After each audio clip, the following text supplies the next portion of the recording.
Nah, assalamualaikum warahmatullahi wabarakatuh. Selamat berjumpa kembali ya di channel yang kita cintai ini. Saya akan melanjutkan cerita silat Wiro Sableng, Pendekar Kapak Maut Naga Geni 212, episode yang ke-12. Pembalasan Nyoman Dewipa, bagian yang kelima. Karya almarhum Bastian Tito. Nah, selamat mendengarkan bagian yang kelima. Mereka memasuki Denpasar ketika sang surya baru saja tenggelam di ufuk barat. Untuk tidak menarik perhatian orang, keduanya memasuki kota dengan jalan kaki biasa. Aku akan mencari penginapan, kata Nyoman Dewipa. Bagaimana dengan kau? Apakah akan terus ke tempat sahabatmu itu? Tubuhku letih sekali, sahut Luh Bayan Sarti. Rumah sahabatku terletak di sebelah barat luar kota. Karena kita datang dari jurusan timur, cukup jauh juga untuk mencapai tempatnya itu. Kurasa sebaiknya aku juga mencari penginapan, besok baru meneruskan perjalanan ke rumahnya. Nyoman menganggukkan kepala. Kini semakin yakin pemuda ini bahwa kepergian Luh Bayan Sarti yang katanya hendak mengunjungi sahabat lamanya itu adalah satu kedustaan belaka. Sepanjang jalan dari Bukit Jaratan sampai ke Denpasar, banyak sekali sikap gadis itu yang dirasakannya aneh. Berulang kali dilihatnya Luh Bayan Sarti memperhatikannya secara diam-diam. Bila sekali-sekali mereka saling berbentur pandangan, paras gadis itu berubah kemerah-merahan dan kepalanya ditundukkan atau dipalingkan ke jurusan lain. Nyoman sendiri jadi merasa aneh, lama-lama mempunyai perasaan lain yang membuat hatinya jadi berdebar. Tapi perasaan itu dibuangnya jauh-jauh bila dia ingat pada almarhum kekasih yang dicintainya, yaitu Nyi Ayu Tantri. Kepergiannya ke Denpasar justru untuk menuntut balas kematian gadis itu, juga kematian ayah dan kawan-kawannya. Dan kini hati yang mendendam kesumat itu dibayangi oleh perasaan lain tersebut membuat Nyoman merasa bahwa seolah-olah dia telah melakukan pengkhianatan terhadap Nyi Ayu Tantri. Di sebuah rumah penginapan yang terletak di pusat kota, Nyoman menyewa 2 buah kamar, satu untuknya sendiri dan yang lain untuk Luh Bayan Sarti. Kalau sang dara begitu masuk ke kamar terus berbaring dan tertidur pulas, maka Nyoman Dewipa terlebih dahulu pergi mandi membersihkan diri. Habis mandi rasa letihnya agak hilang berganti dengan kesegaran. Dia memanggil pelayan dan memesan 2 porsi nasi. Yang 1 porsi disuruhnya mengantarkan ke kamar Luh Bayan Sarti. Sambil menyantap makanannya, Nyoman berpikir-pikir apakah malam itu juga akan dilakukannya penyelidikan di mana letak tempat kediaman musuh besarnya yang bernama Cokorda Gede Jantra itu, dan sekaligus melakukan pembalasan melampiaskan dendam kesumat yang dipendamnya selama hampir 5 bulan atau ditunggunya sampai besok. Tengah dia menyantap makanan dan berpikir-pikir itu, mendadak pintu kamar diketuk orang. Nyoman Dewipa meletakkan piringnya di atas meja lalu membuka pintu. Pelayan penginapan berdiri di muka pintu itu dan menerangkan bahwa ketika dia mengantarkan hidangan ke kamar Luh Bayan Sarti, ternyata kamar itu kosong melompong. Si gadis tak ada di dalamnya. Saya rasa terjadi hal yang tidak beres, menerangkan pelayan itu. Mulanya Nyoman Dewipa menyangka Luh Bayan Sarti sedang pergi mandi, tapi mendengar keterangan pelayan itu dia jadi terkejut. Bagaimana kau bisa tahu ada yang tak beres? Jendela terbentang lebar, engselnya rusak. Tanpa menunggu lebih lama, Nyoman Dewipa segera lari ke kamar Luh Bayan Sarti. Apa yang diterangkan oleh pelayan ternyata betul. Kamar itu kosong, jendela terbuka lebar, dan sebuah engselnya rusak. Buntalan pakaian milik Luh Bayan Sarti masih tergeletak di atas pembaringan. Tak ada tanda-tanda bekas terjadinya perkelahian di kamar itu. Apakah sesungguhnya yang telah terjadi? Kemana perginya Luh Bayan Sarti? Nyoman keluar dari rumah penginapan. Di luar hari telah malam, udara dingin oleh hembusan angin. Gumpalan-gumpalan awan hitam menggantung di langit. Setelah melakukan penyelidikan di sekitar penginapan dan tak berhasil menemui Luh Bayan Sarti, Nyoman Dwipa kembali menemui pelayan tadi dan berpesan agar tidak menerangkan peristiwa itu kepada siapapun. Lalu Nyoman sendiri kemudian meninggalkan rumah penginapan itu untuk menyelidik kemana lenyapnya gadis itu. Dalam hati kecilnya dia mengeluh, jika betul terjadi apa-apa dengan gadis itu sedikit banyaknya, dia harus bertanggung jawab. Ini berarti datangnya satu urusan baru, padahal urusannya yang lebih penting yaitu melakukan pembalasan terhadap Cokorda Gede Jatra sampai saat itu masih belum dilaksanakan. Hampir 2 jam lamanya Nyoman Dwipa melakukan penyelidikan di seluruh Denpasar, bahkan sampai ke pelosok-pelosok dan daerah luar kota. Penyelidikannya sia-sia belaka, jangankan orangnya, jejak Luh Bayan Sarti pun tak dapat dicarinya. Berabe kalau begini, keluh Nyoman Dwipa. Dengan putus asa dan juga mengkal, pemuda ini kembali ke penginapan. Apakah sebenarnya yang telah terjadi dengan Luh Bayan Sarti? Ketika petang itu, Nyoman dan Luh Bayan Sarti memasuki Denpasar dari jurusan barat. Seorang penunggang kuda yang tangan kanannya buntung memapasi mereka. Karena jalan yang ditempuh memang banyak dilewati orang dan lagi pula saat itu hari sudah agak gelap. Maka baik Nyoman maupun Sarti sama sekali tidak memperhatikan orang-orang yang mereka papasi, termasuk penunggang kuda tadi. Namun penunggang kuda itu bukanlah orang yang lalu lalang biasa saja. Dia bukan lain dari Ki Sawer Balang Nipa, si manusia yang tampangnya macam ular yang telah pernah bertempur melawan Nyoman Dwipa dan Wiro Sableng beberapa waktu yang lalu. Karena manusia pemelihara ular itu seorang hidung belang bermata keranjang, maka setiap melihat perempuan pasti tak akan luput dari pandangan matanya. Begitu juga ketika dia berpapasan dengan Luh Bayan Sarti. Melihat paras Sarti yang jelita, timbullah niat terkutuk dalam hati dan benaknya. Namun sewaktu dia memperhatikan pemuda yang berjalan di samping sanggara, kagetlah Ki Sawer Balang Nipa. Cepat dia mengenali Nyoman Dwipa sebagai pemuda yang telah bertempur dengan dia di tepi danau beberapa waktu yang lalu. Jika gadis itu ada hubungan apa-apa dengan si pemuda, tentu saja dia tak punya nyali untuk melaksanakan maksud terkutuknya itu.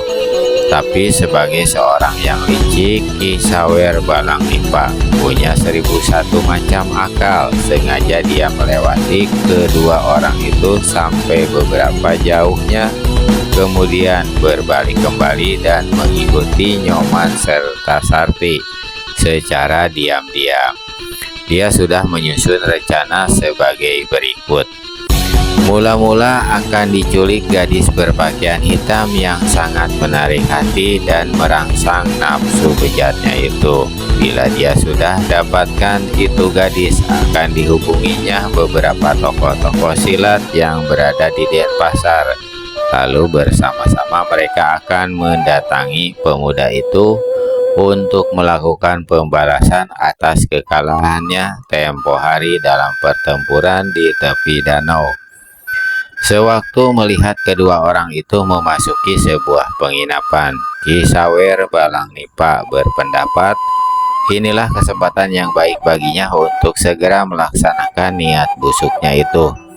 Dengan mengandalkan kepandaiannya yang tinggi, Ki Sawer Balangnipa berhasil memasuki kamar penginapan di mana Luh Bayan Sarti terbaring tidur keletihan tanpa mengeluarkan suara sedikit pun. Karena gadis itu sedang tidur nyenyak, mudah sekali bagi manusia yang punya tampang seperti ular itu untuk menotok urat di tubuh Luh Bayan Sarti. Dalam keadaan masih tertidur, gadis itu kemudian dilarikannya ke luar kota. Kuda yang ditunggangi Ki Sawer Balangnipa laksana anak panah lepas dari busurnya dalam gelapan malam. Menjauhi kota, dia berpikir-pikir kemana akan dibawanya gadis itu. Akhirnya dia ingat sebuah kuil tua yang terletak di sebelah barat Denpasar. Kuil itu sudah sejak lama tidak dipergunakan. Orang yang lalu lintas memakainya sebagai tempat berteduh di kala hujan dan panas terik. Segera laki-laki itu memutar kudanya ke jurusan barat. Di langit, bulan sabit muncul setelah beberapa lamanya tersembunyi di balik awan hitam tebal. Sinar bulan sabit itu tak sanggup mengalahkan gelapnya malam di saat itu. Selewatnya sebuah pesawangan, Ki Sawer Balangnipa membelok memasuki sebuah jalan berbatu dan mendaki. Kira-kira sepeminuman teh dia sampai satu persimpangan. Ki Sawer Balangnipa menghentikan kudanya karena di antara persimpangan itulah letak kuil tua yang ditujunya. Pada siang hari, dua mulut jalan yang mengapit kuil tua itu ramai dilewati orang-orang yang lalu lintas, terutama para pedagang. Tapi pada malam hari suasana di situ sunyi senyap. Tak satu orang pun yang berani lewat kecuali prajurit-prajurit kerajaan yang meronda. Daerah sekitar situ seringkali menjadi tempat beroperasinya gerombolan rampok warok gede jingga dari Bukit Jaratan, yaitu kelompok rampok yang telah dikalahkan Nyoman Dewipa beberapa hari yang lalu. Dengan memanggul Luh Bayan Sarti, laki-laki itu melangkah memasuki halaman kuil. Semula dia hendak menurunkan tubuh gadis itu di bagian depan, tapi setelah berpikir sejenak, akhirnya dia memasuki ke bagian dalam kuil. Di sini keadaan lebih gelap, tapi dibandingkan di luar, keadaan lantai jauh lebih bersih. Ki Sawer Balangnipa menyandarkan Luh Bayan Sarti di dinding kuil. Seringai setan terpampang di wajahnya yang bermuka binatang itu. Disekaknya peluh yang mencucur di kening. Kemudian dua jari tangan kiri bergerak melepaskan totokan di tubuh gadis itu. Luh Bayan Sarti membuka kedua matanya. Kegelapan menghambar di hadapannya. Kemudian ketika sepasang matanya menjadi biasa dengan kegelapan itu, heranlah gadis ini. Di manakah aku berada, pikirnya. Dia memandang sekali lagi berkeliling.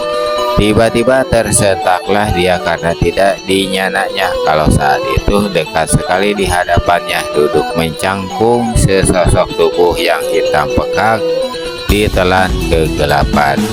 Tak dapat dipastikan oleh gadis ini apakah yang di hadapannya itu manusia atau setan, tapi yang jelas para sosok tubuh itu mengerikan sekali, macam kepala dan para seekor ular. Mungkin aku bermimpi, pikir Luh Bayan Sarti. Digigitnya bibirnya terasa sakit, dan pada saat itu makhluk di hadapannya datang mendekat. Mengulurkan tangannya hendak menjamah tubuhnya. Di mulutnya tersungging seringai buruk yang menggigitkan, dan dari sela bibirnya terdengar suara seperti mengekeh yang amat pelan, sedang dari hidungnya menghembus napas panas. "Siapa kau?" bentak Luh Bayan Sarti seraya melompat. Orang di hadapannya berdiri perlahan-lahan seraya keluarkan suara tertawa mengekeh. "Jangan bertanya segalak itu, gadis cantik. Kau berhadapan dengan Ki Sawer Balangnipa. Aku tak kenal kau, lekas angkat kaki dari depanku." Ki Sawer Balangnipa tertawa gelak-gelak. Gadis galak biasanya juga galak di atas tempat tidur. Sayang di sini tak ada tempat tidur. Bangsat rendah, kau kira berhadapan dengan siapakah? Bentak Luh Bayan Sakti. Sret! Gadis itu cabut pedangnya dari balik pakaian. Sedetik kemudian tubuhnya sudah berkelebat dan pedang di tangan kanannya menderu dalam satu bacokan yang laksana kilat cepatnya ke batok kepala Sawer Balang Nipa. Trang! Pedang Luh Bayan Sakti menghantam tembok kuil hingga hancur berguguran. Entah bagaimana mendadak sekali Ki Sawer Balang Nipa tahu-tahu lenyap dari hadapan gadis itu hingga serangan Luh Bayan Sakti mengenai tempat kosong dan terus melanda tembok kuil. Gadis ini mengutuk habis-habisan dalam hati. Sewaktu dirasakannya, sambaran angin datang di samping kanannya. Gadis ini cepat membalik seraya kiblatkan pedangnya. Tapi lagi-lagi dia menghantam tempat kosong, dan sebelum dia bisa berbuat suatu apa, sebuah totokan bersarang di dadanya membuat sekujur tubuhnya mendadak sontak menjadi kaku tegang dalam keadaan masih memegangi pedang. Didahului oleh suara tertawa mengekeh, maka manusia bermuka ular itu kembali muncul di hadapan Luh Bayan Sakti dengan cengar-cengir seenaknya. Senjata ini tak boleh dibuat main, kata Ki Sawer Balang Nipa dengan tertawa. Lalu diambilnya pedang dari tangan gadis itu dan dilemparkannya sudut kuil. Bangsat, kau lepaskan totokanku atau tidak? Bentak Luh Bayan Sakti. Siapa yang mau ambil resiko, Nona Manis? Sahut Ki Sawer Balang Nipa. Sudahlah, kau tak usah bicara keras-keras yang hanya mewujudkan setan-setan penghuni kuil tua ini saja. Di samping itu tak baik berdiri terus-terusan. Mari ku tolong kau berbaring di lantai sini. Setan alas, kau mau bikin apa? Mau bikin apa? Ki Sawer Balang Nipa mengulang sambil tertawa mengekeh. Kau lihat saja nanti, yang pasti kau bakal merasakan bagaimana pandainya aku merubah malam yang dingin ini menjadi malam yang hangat bagi kita. Habis berkata begitu, dengan tangan kirinya Ki Sawer Balang Nipa meraih pinggang si gadis dan membaringkannya di lantai kuil. Keparat, kalau kau tidak lekas melepaskan aku, niscaya kau akan menyesal seumur hidup, bahkan menyesal sampai ke liang kubur. Hahaha. Siapa yang akan menyesal merasakan kemulusan dan kepadatan tubuhmu? Siapa yang menyesal merasakan kenikmatan dirimu sebagai seorang perempuan, seorang perawan? Hahaha, mati pun aku tidak menyesal, nonaku. Sehabis berkata begitu, Ki Sawer Balang Nipa menyelinapkan tangan kirinya ke bawah baju si gadis. Luh Bayan Sakti laksana disengat kala jengking sewaktu merasakan bagaimana jari-jari tangan laki-laki itu menyentuh buah dadanya. Manusia dajal, rupanya kau belum tahu siapa aku. Ah, sudahlah, jangan mengoceh juga, desis Ki Sawer Balang Nipa. Lalu dengan penuh geram nafsu dibetotnya baju gadis itu hingga kancing-kancingnya berputusan. Keparat, nyawamu tak akan berampun. Aku adalah adik Warok Gede Jingga dari Bukit Jaratan. Ki Sawer Balang Nipa terkejut juga mendengar ucapan gadis itu. Sesaat kemudian kembali terdengar suara tertawa. Oh, jadi kau adiknya kepala rampok Hinadina itu? Siapa takutkan dia? 10 manusia macam dia dijejer di hadapan Ki Sawer Balang Nipa, pasti akan kulabrak musnah. Lalu tangan laki-laki itu bergerak mengelus perut Luh Bayan Sakti untuk kemudian dengan sangat terkutuknya meluncur ke bawah. Keparat, kalau tidak kakakku, kawanku pasti akan datang menabas batang lehermu. Siapakah kawanmu itu? Nyoman Dewi Pak, dia murid Menak Putuwengi.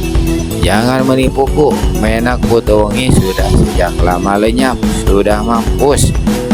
Dan gerakan tangan Ki Sawer Balang Nipa yang tadi terhenti kini kembali meluncur. Namun sebelum tangan terkutuk itu dapat meluncur lebih jauh.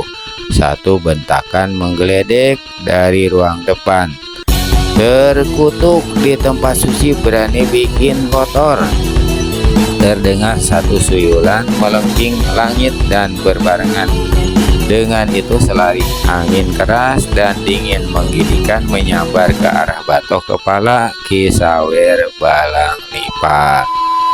Kagetnya Ki Sawer Balang Nipa laksana melihat dan mendengar petir menyambar di puncak hidungnya.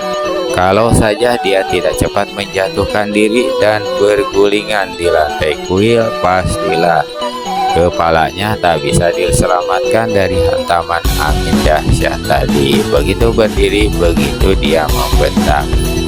Bangsat rendah yang menyerang secara gelap, coba unjukkan tampangmu. Tiba-tiba Ki Sawer Balang Nipa melengak karena baru saja dia habis membentak. Di belakangnya terdengar suara tertawa mengekeh. Silahkan putar tubuh dan kau akan melihat tampangmu manusia muka ular. Ki Sawer Balang Nipa membalikkan tubuhnya dengan cepat. Heran, hebat sekali gerakan manusia itu hingga dia tak sempat melihat bayangannya pun, dan tahu-tahu sudah berada di belakangnya. Ketika berhadapan-hadapan dengan manusia itu, mendadak menciutlah nyali Ki Sawer Balang Nipa. Betapapun tidak, orang yang kini berdiri di depannya bukan lain pemuda yang tempo hari telah membunuh puluhan ekor ularnya di tepi danau. Tapi rasa ngerinya itu tidak diperlihatkannya, malah dia menyembunyikannya dengan membentak garang. Kau rupanya bangsat haram jadah, dicari-cari tak ketemu, kini datang sendiri mengantar nyawa. Orang di hadapannya mengeluarkan suara bersiul. Apakah tangan kananmu yang buntung sudah disambung hingga kau bernyali besar sekali? Ki Sawer Balang Nipa marah sekali. Keparat, apa yang kau lakukan tempo hari, kini kau bakal terima balasannya, bangsat Wiro Sableng. Habis berkata begitu, Ki Sawer Balang Nipa menggerakkan tangan kirinya dan sesaat kemudian sebuah senjata yang dibuat dari ular kering menderu ganas ke depan. Pendekar 212 Wiro Sableng yang tahu kelihayan lawan, meskipun saat itu tangannya cuma tinggal satu, dengan tidak ayal segera bergerak menyelamatkan kepalanya. Di lain pihak, Ki Sawer Balang Nipa yang sudah pernah berhadapan dengan si pemuda dan sudah tahu betapa tingginya ilmu silat serta kesaktian Wiro Sableng, segera mengeluarkan jurus-jurus terhebat dari ilmu silatnya. Ular kering di tangan kirinya laksana hidup menjadi puluhan banyaknya dan menyerbu ke seluruh bagian tubuh pendekar 212 Wiro Sableng. Yang lebih hebatnya lagi, karena dari mulut ular itu setiap saat menyambar racun hijau yang amat berbahaya. Meskipun kebal segala macam racun, namun Wiro menutup penciumannya. Pertempuran berjalan demikian serunya hingga Lukbayan Sakti yang menyaksikan sampai-sampai lupa diri di mana dia berada dan apa sesungguhnya yang telah terjadi sebelumnya atas dirinya. Juga lupa nasib apa yang bakal menimpa dirinya jika pemuda berambut gondrong berpakaian putih itu tidak muncul di saat yang sangat kritis itu. Untuk menghadapi serangan-serangan ganas yang bertubi-tubi serta jurus-jurus aneh yang dilancarkan lawan, Wiro Sableng sengaja keluarkan jurus-jurus pertahanan ilmu silat orang gila yang dipelajarinya jadi tua gila. Jurus-jurus pertahanan tersebut diselingnya dengan jurus-jurus serangan warisan gurunya Eyang Sinto Gendeng. Hingga walau bagaimanapun hebatnya Ki Sawer Balang Nipa untuk merobohkan pemuda itu, sampai 1000 jurus pun dia belum tentu bisa melakukannya. Di lain pihak, Wiro Sableng sendiri maklum pula yang dia tidak pula akan bisa membecudangi lawannya dengan mudah. Karena itu, kedua tangan kiri kanan mulai melancarkan pukulan-pukulan sakti yang mengandung tenaga dalam teramat tinggi. Ki Sawer Balangpipa mulai kewalahan. Jika saja gerakannya tidak gesit, sudah 3 kali kepalanya hampir dilanda pukulan lawan. Jurus ke-20 ke atas Ki Sawer Balangpipa sudah terdesak hebat. Ketika lengan kirinya kena terpukul dan ular kering yang menjadi senjatanya mental jauh, nyali manusia ini benar-benar meleleh. Didahului dengan bentakan dahsyat, laki-laki ini hantamkan tangan kirinya ke depan. Satu gelombang angin yang amat keras menderu menyambar ke arah pendekar 212 Wiro Sableng. Itulah pukulan sejagat bayu. Sewaktu Wiro Sableng berdiri limpung diterpa angin pukulan. Kesempatan itu dipergunakan oleh Ki Sawer Balangpipa untuk melesat ke ruangan luar, dan sebelum Wiro sempat mengejar, laki-laki itu sudah lenyap di kegelapan malam.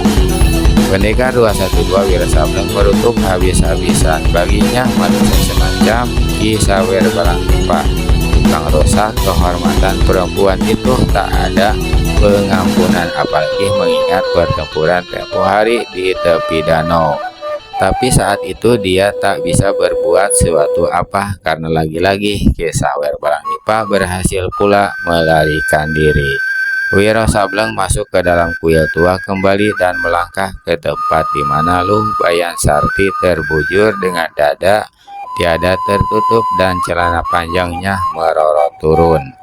Meskipun keadaan dalam kuil itu gelap, namun sepasang mata pendekar 212 masih sanggup menikmati kebagusan buah dada dan keputihan perut Luh Bayan Sarti.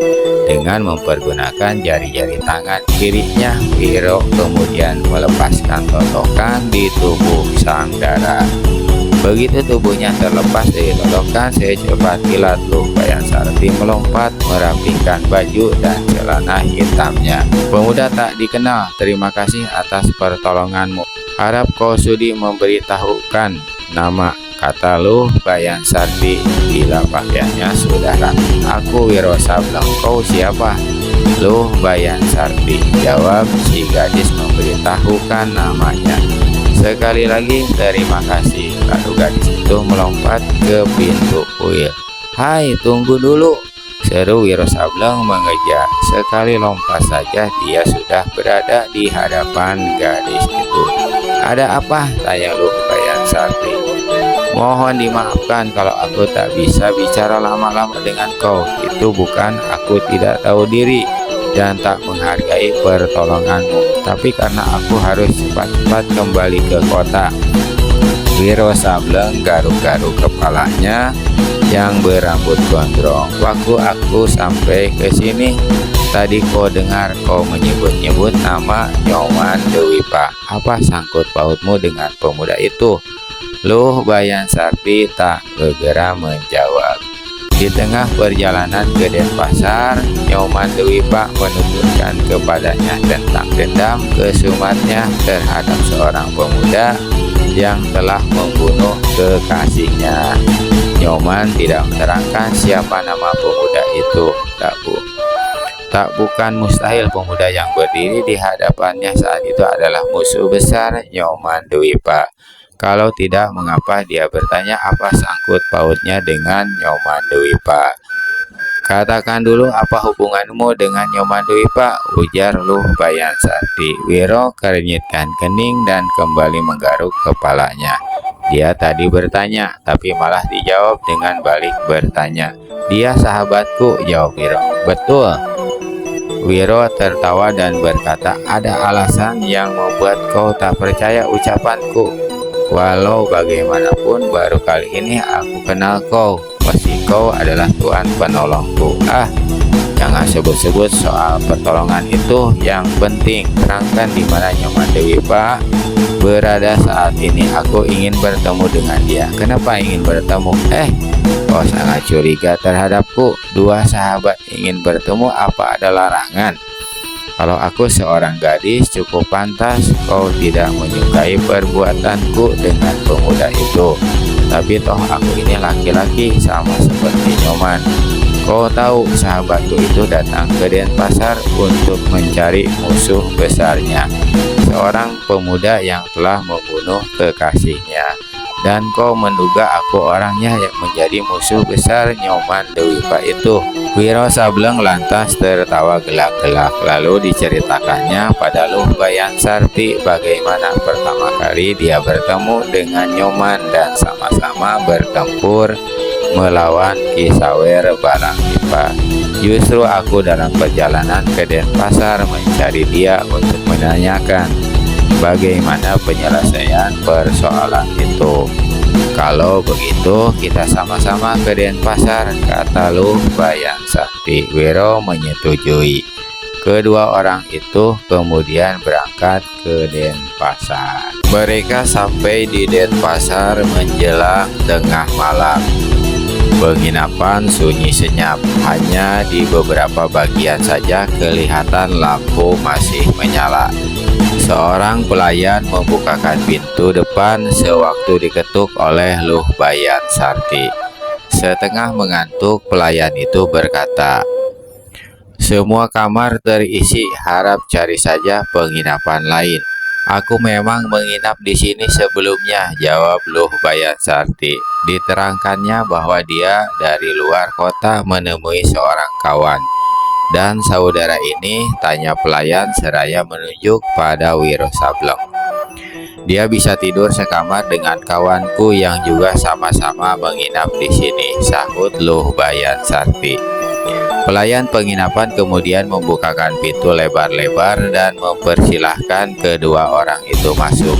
Nyoman Dewipa saat itu belum tidur. Dia duduk di tepi pembaringan dalam kamarnya penuh gelisah memikirkan Luh Bayan Sarti yang lenyap tak tahu kemana perginya. Dalam kegelisahan itu, pemuda ini mendengar suatu langkah-langkah kaki mendekati kamarnya. Dia menyangka itu adalah langkah tamu yang menginap di penginapan itu dan hendak pergi ke belakang. Tapi dia jadi terkejut sewaktu pintu kamarnya diketuk orang dari luar. Begitu pintu kamar dibuka, kejut Nyoman Dewipa lebih lagi karena yang berdiri di ambang pintu adalah Luh Bayan Sarti sendiri, dan di belakang gadis itu dilihatnya berdiri Wiro Sableng. Rasa terkejut Nyoman Dewipa sesaat kemudian berubah menjadi kegembiraan.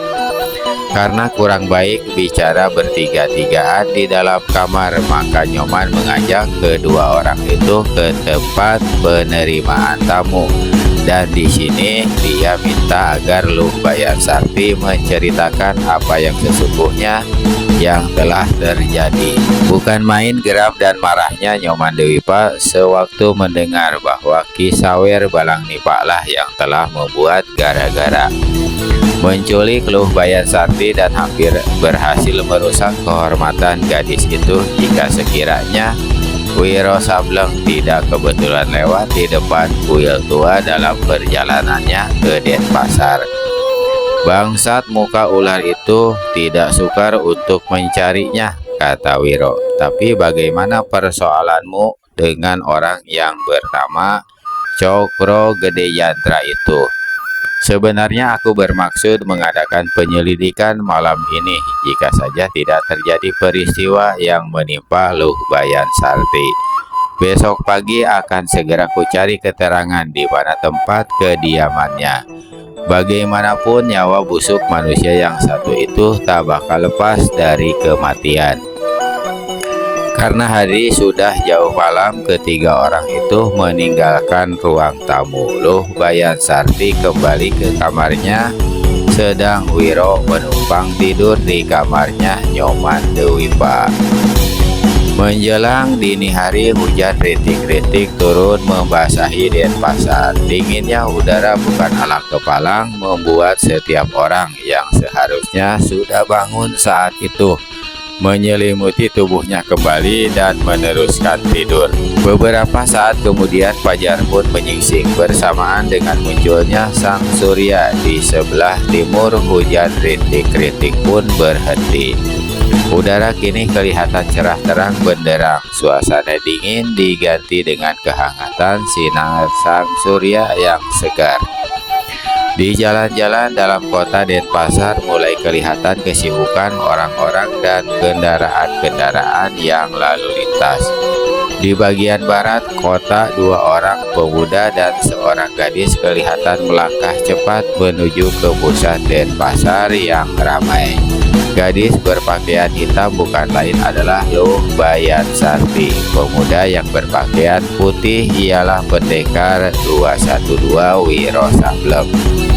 Kecantikan paras Luh Bayan Sarti, kecakapan wajah Nyoman Dwipa, serta kegondrongan rambut yang menjela bahu dari pendekar 212 Wiro Sableng menjadi perhatian setiap orang yang memapasi mereka.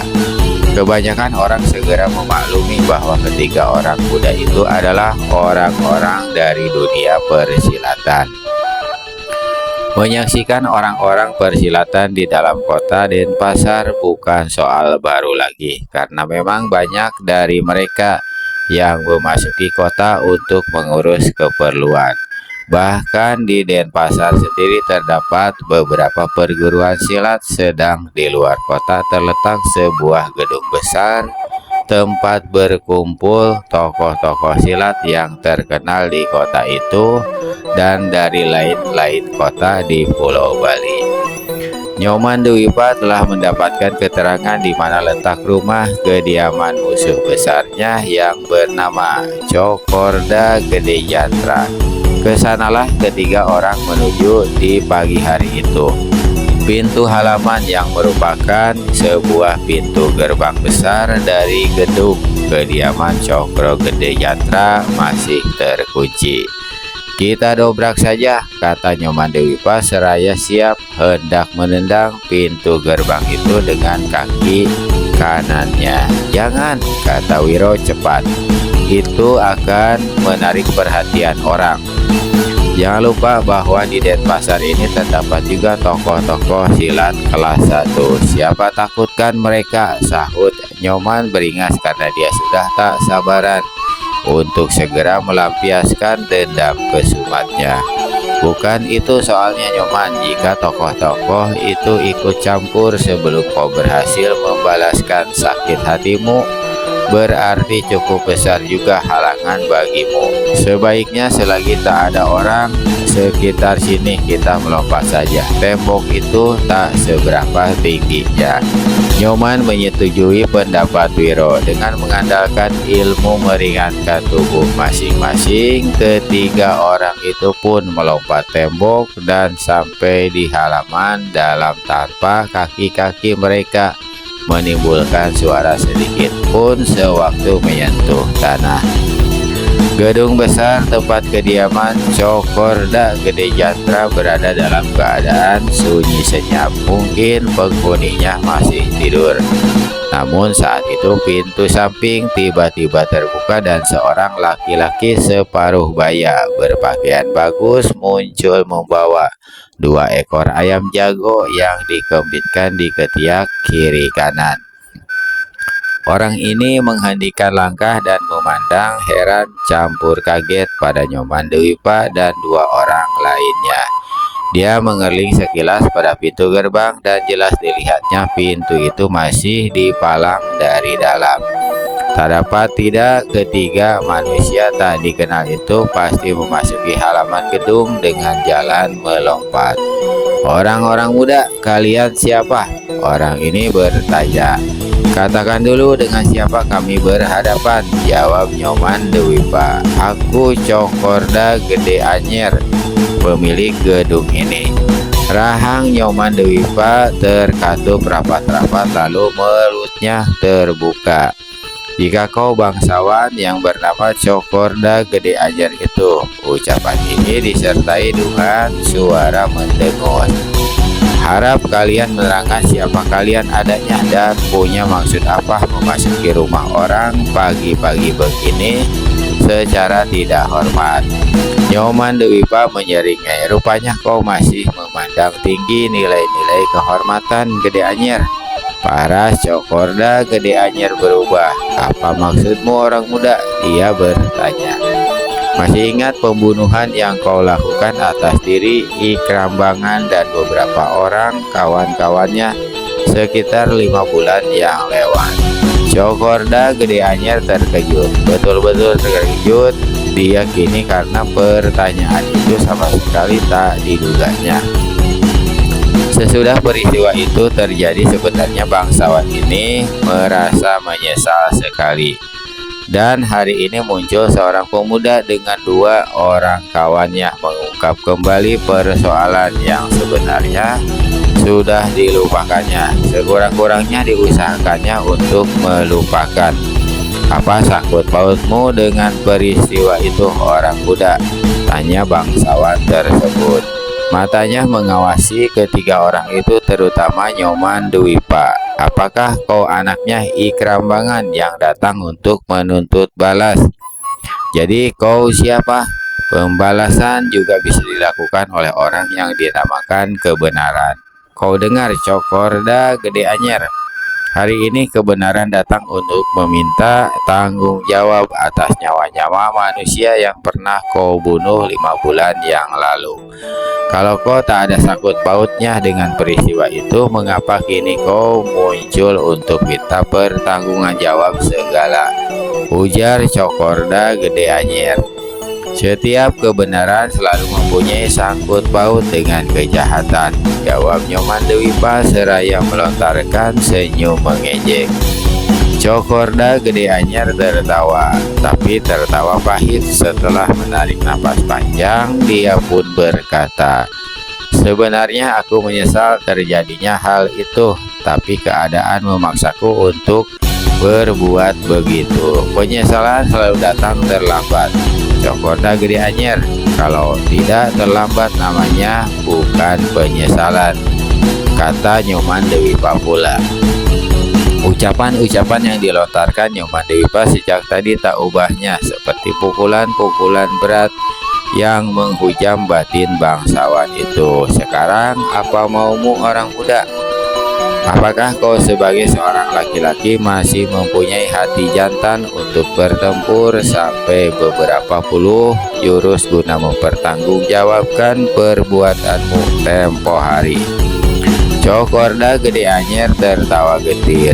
Sebagai jawaban, bangsawan itu melepaskan 2 ekor ayam jantan yang sejak tadi dikepitnya. Sebelum kita bertempur, katakan dulu siapa kau adanya.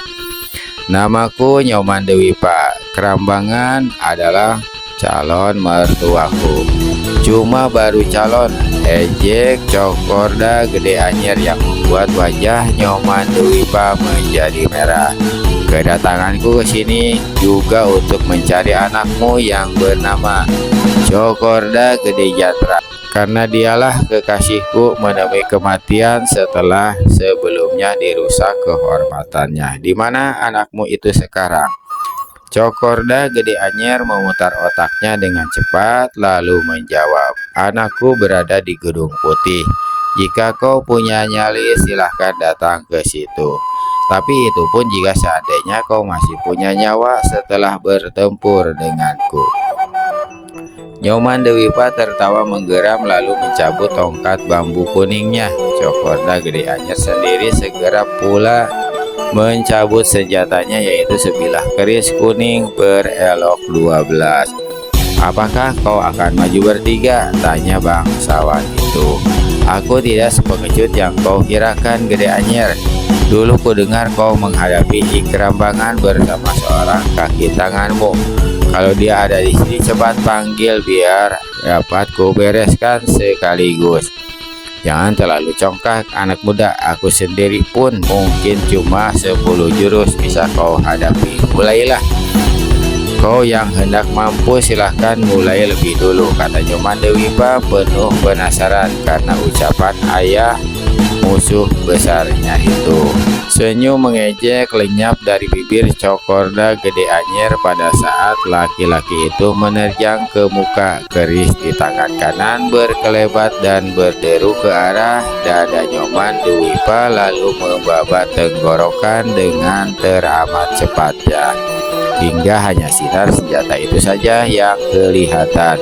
Sungguh serangan yang dikeluarkan Cokorda Gede Anyer ini adalah jurus serangan yang bernama menusuk bukit membabat puncak gunung. Dengan mengeluarkan jurus itu, dia berharap akan membuat si pemuda kepepet demikian rupa hingga dia bisa menyusul dengan serangan kedua yang mematikan. Nyoman Dwipa meskipun muda belia dan belum punya pengalaman apa-apa dalam dunia persilatan, tapi dia adalah murid gemblengan Menak Putuwengi. Serangan dahsyat Cokorda Gede Anyer tidak membuatnya jadi gugup, apalagi kepepet. Dengan membuat langkah mengelak ke samping, dia berhasil membuat serangan lawan mengenai tempat kosong. Dan di saat itu pula dengan kecepatan yang luar biasa, pemuda ini balas menyerang. Tongkat bahu kuningnya bersiuran dan tahu-tahu ujungnya menusuk ke perut lawan. Cokorda Gede Anyer terkejut bukan main hingga dia terpaksa membatalkan serangan susulannya yang sudah direncanakan tadi dan melompat mundur ke belakang seraya menyapukan kerisnya ke muka dengan sebat, sengaja mempas jalannya senjata lawan dengan maksud memotongnya jadi dua. Nyoman Dwipa tidak ragu-ragu untuk meneruskan tusukan ke perut lawan hingga saat kemudian bambu dan keris itu pun saling bentrokan. Tangan kanan Cokorda Gede Anyer tergetar hebat, bukan saja kerisnya yang tak sanggup membabat buntung bambu kuning itu, tapi senjatanya sendiri hampir terlepas mentar karena licinnya bambu dan kerasnya bentrokan. Diam-diam Cokorda Gede Anyer membersihkan keringat dingin di tengkuknya. Tiada diduganya anak muda yang menjadi lawannya memiliki tenaga dalam yang ampuh, dan tidak dinyatakan senjata lawan yang cuma sebilah bambu kuning itu nyatanya sebuah senjata yang tak bisa dibuat main. Menyadari semua itu, Cokorda Gede Anyer tanpa menunggu lebih lama segera mengeluarkan ilmu silat simpanannya yang terhebat. Keris mencuit-cuit di udara, tubuhnya lenyap merupakan bayang-bayang. Di lain pihak, dengan mengerahkan geraham, Nyoman Dwipa mempercepat pula gerakannya. Dalam tempo yang singkat, belasan jurus telah berlalu. Sinar bambu kuning menderu-deru. Detik demi detik, sinar itu semakin rapat mengurung tubuh Cokorda Gede Anyer. Pada jurus ke-25, Nyoman Dwipa benar-benar berada di atas angin dan mereka tak ada gunanya lagi. Dia bertempur lebih lama dengan lawannya itu, diiringi oleh satu hentakan yang menggeledak dan menyiramkan darah Cokorda Gede Anyer. Bambu kuning di tangan Nyoman Dwipa membuat gerakan setengah lingkaran, lalu laksana kilat menusuk ke perut Cokorda Gede Anyer. Cokorda Gede Anyer terpekik, tubuhnya terhuyung ke belakang, kerisnya lepas, sedang kedua tangan memegangi perutnya yang robek besar dan memancurkan darah. Sekali lagi bangsawan ini menjerit, lalu tubuhnya tergelimpang roboh di tanah, khususnya menggelegak membusai keluar. Di saat itu pula di ambang pintu muncul sesosok tubuh. Orang ini adalah istri Cokorda Gede Anyer. Perempuan ini menjerit lalu lari menunduk tubuh suami yang saat itu megap-megap menuju sekarat. Pemandangan itu benar-benar menyayat hati, namun semua itu terpaksa dan harus terjadi karena jalinan hiduplah yang menghendakinya.